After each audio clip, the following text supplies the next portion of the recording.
I like the desert for short periods of time, from inside a car, with the windows rolled up and the doors locked. I prefer beach resorts with room service. But liberals have been in the desert for several years now, and I'm worn out. Some days I hardly know what to pray for. Peace? Well, whatever. So the morning of my birthday, because I couldn't pray, I did what Matisse once said to do. I don't know if I believe in God or not, but the essential thing is to put oneself in a frame of mind which is close to that of prayer. I closed my eyes and got quiet. I tried to look like Mother Mary with dreadlocks and a bad back. But within seconds I was frantic to turn on the TV. I was in withdrawal. I needed more scolding from Donald Rumsfeld and more malignant celebration of what everyone agreed in April 2003 was a great victory for George W. Bush. So we couldn't find those stupid weapons of mass destruction. Pick, pick, pick. I didn't turn on the TV, though. I kept my eyes closed and breathed. I started to feel crazy and knew that all I needed was 5 minutes of CNN. I listened to the birds sing outside, and it was like Chinese water torture, which I'm sure we don't say anymore, but I'm not sure what we do say now. Then I remembered the weekend in March when 11 million people in the world marched for peace, how joyful it was to be part of the stirrings of a great movement. My pastor, Veronica, says that peace is joy at rest, and joy is peace on its feet. And I felt both that weekend. I lay on the floor with my eyes closed for so long that my dog, Lily, came over and worriedly licked me back to life. That cheered me up. "What did you get me for my birthday?" I asked her. She started to chew on my head. That helped. Maybe the old left is dead, but after we've rested a while, we can prepare for something new. I don't know who on the left can lead us away from the craziness and barbarity. I'm very confused now. But I know that in the desert you stay out of the blistering sun. You go out during the early morning and in the cool of the evening.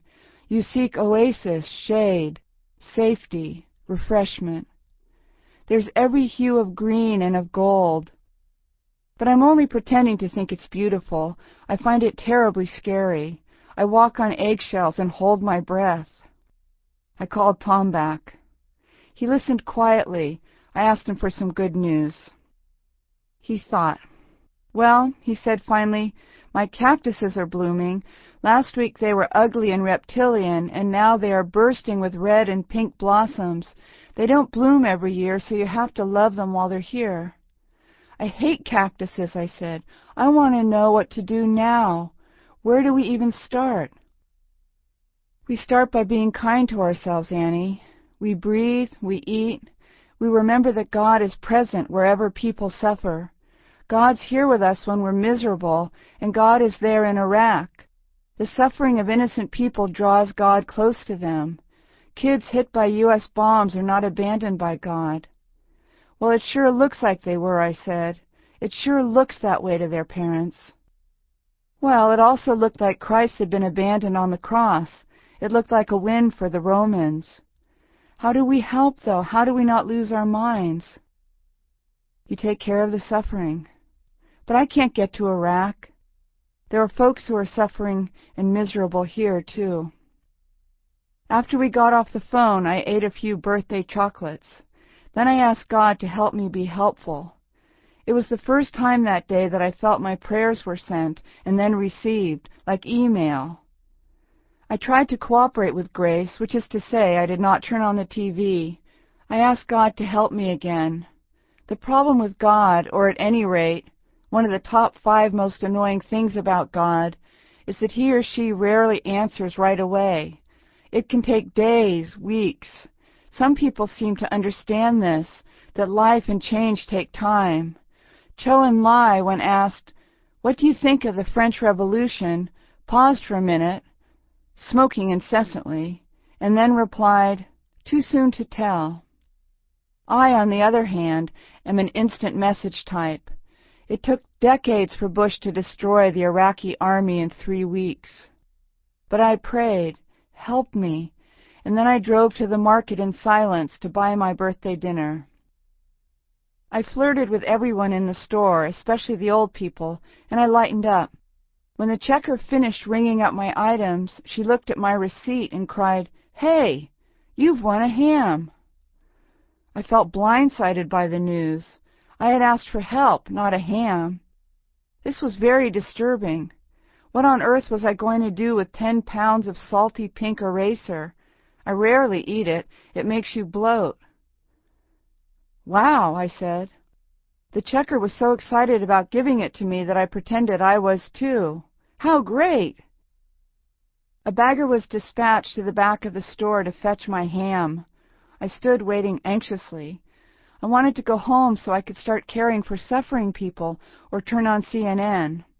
I almost suggested that the checker award the ham to the next family who paid with food stamps. But for some reason, I waited. If God was giving me a ham, I'd be crazy not to receive it. Maybe it was the ham of God, who takes away the sins of the world. I waited 10 minutes for what I began to think of as that fucking ham. Finally, the bag boy handed me a parcel the size of a cat. I put it with feigned cheer into my grocery cart and walked to the car, trying to figure out who might need it. I thought about chucking the parcel out the window near a field. I was so distracted that I crashed my cart smack into a slow-moving car in the parking lot. I started to apologize when I noticed that the car was a rusty wreck and that an old friend was at the wheel. We got sober together a long time ago, and each of us had a son at the same time. She has dark black skin and processed hair the color of cool tar. She opened her window. "Hey," I said, "how are you? It's my birthday." "Happy birthday," she said, and started crying. She looked drained and pinched, and after a moment she pointed to her gas gauge. "I don't have money for gas or food. I've never asked for help from a friend since I got sober, but I'm asking you to help me." "I've got money," I said. No, I just need gas," she said. "I've never asked someone for a handout." "It's not a handout," I told her. "It's my birthday present." I thrust a bunch of money into her hand, everything I had. Then I reached into my shopping cart and held out the ham to her like a clown offering flowers. "Hey," I said, "do you and your kids like ham?" "We love it," she said. "We love it for every meal." She put it in the seat beside her, firmly, lovingly, as if she was about to strap it in, and she cried some more. Later, thinking about her, I remembered the seasonal showers in the desert, how potholes in the rocks fill up with rain. When you look later, there are already frogs in the water and brine shrimp reproducing, like commas doing the Macarena. And it seems, but only seems, that you went from parched to overflow in the blink of an eye. Chapter 2. Red Cords. I wore something on my wrist that one would not expect a Presbyterian woman to wear, a thin red cotton cord that was blessed by the Dalai Lama and given to me by my Buddhist friend Jack Cornfield. It's quite ratty, with what look like rings of laundry lint circling it. I separate these rings with my thumbnail when I'm fidgety, as if counting with the beads of an abacus. Jack and I take walks every few weeks when we are both in town, often in the hills above the meditation center he founded nearby.